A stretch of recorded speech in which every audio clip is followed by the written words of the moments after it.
so good to see you. A gorgeous sunny day here at the National Memorial Arboretum. It promises to be a very special day. It's your first time visiting here. How important was it for you to be here today?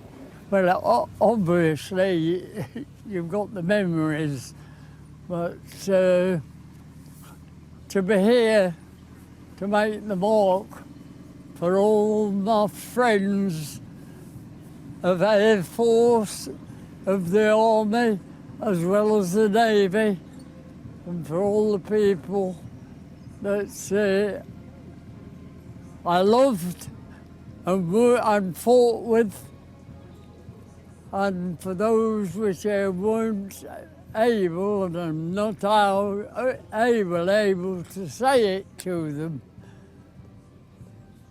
because they never made it. So the memory of those, wonderful. What was it like for you on D-Day? You were an ordinary lad from Nottingham, just 17, you worked at the local butcher, supported Notts County. What was it like to go from that to finding yourself as part of the D-Day landings? The main thing on that day, of course, was getting the job done. And that was what we were concentrated on. You see, it should have been 24 hours previous, but the weather was that bad for the crossing. We didn't know until 24 hours later, and just said we're off. And it was very queer going over,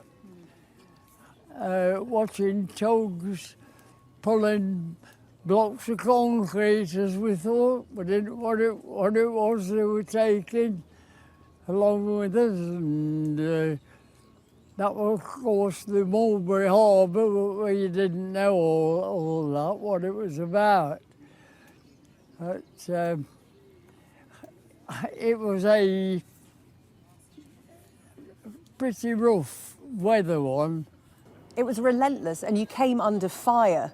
Well, yes, I mean, you're under fire all the while. When you were unloaded, you see, we took eight Churchill tanks we took with us, and when we'd unloaded then, you couldn't just turn around and go back again, because there was that much coming in that they had to make sure there was a passage for us to get out again.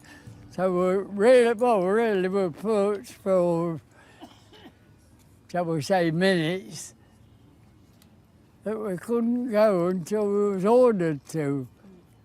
And then when it says regroup, that was when we went back, and 24 hours later we were back again with another load.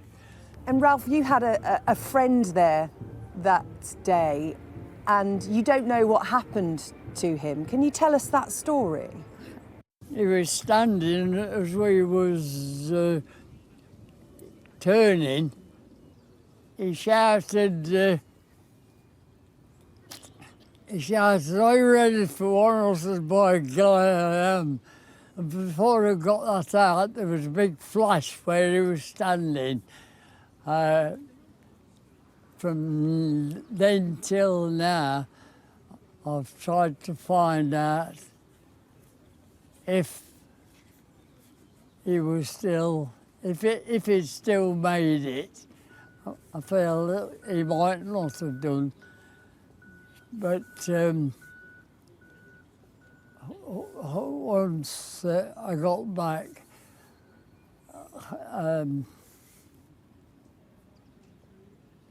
I never saw or heard anything again.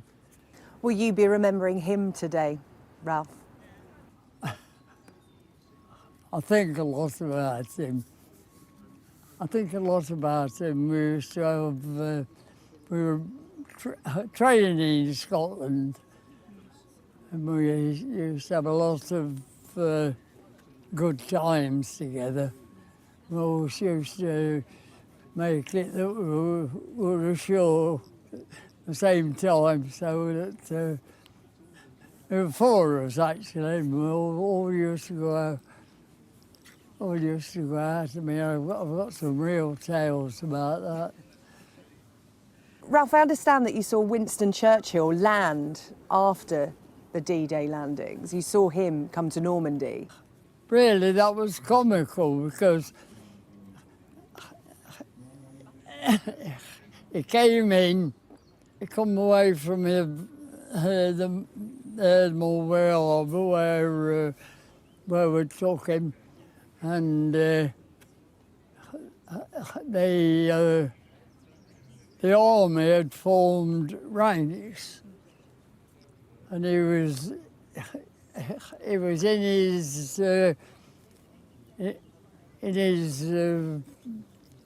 carriage that he used to stand about in, doing his usual standing up, and he had his cigar in the corner of his mouth, and the army had formed ranks, and as he was walking in, he got the stub and threw it in the sand. And the biggest pile of his escort was thrashing away. I don't know whether anybody got it, but it was thrashing away in the sand, fighting one another to get the end of his cigar as a souvenir. Ralph, I want to ask you about what you've got in your hand, because keeping in touch with loved ones during the D-Day landings and what followed afterwards was difficult. You were allowed to send a postcard, but it was very controlled what you could say to your family.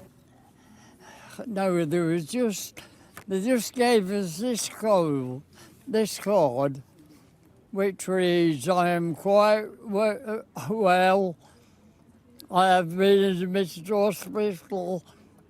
I'm sick, I'm wounded." And you would cross them out to which one applied to you. And you cross them out as you go, and just left mine, of course. "I am quite well." Signed it and sent it home. But that's the only thing we had to tell them that it was okay. Yeah, yours reads, "I am quite well. I will send you a letter as soon as possible." Ralph McClure. And you were able to come home to your family. How do you feel today? Do you feel lucky? Do you feel sad? Do you feel a mixture of all of those things? Because people weren't as lucky as you to come back, and you will be remembering them today. How are you feeling? Today, to remember it, after 80 years, is a wonderful day, a wonderful time to remember everybody that was involved, whether they made it or whether they didn't. And I lost some good friends that we knew on D-Day and while we were fighting down there. So obviously think of all those. Ralph, it's been a privilege to talk to you. Thank you so much. I hope that today goes well for you. And like you said, it's a chance to remember everybody and offer thanks. And thank you. That's it.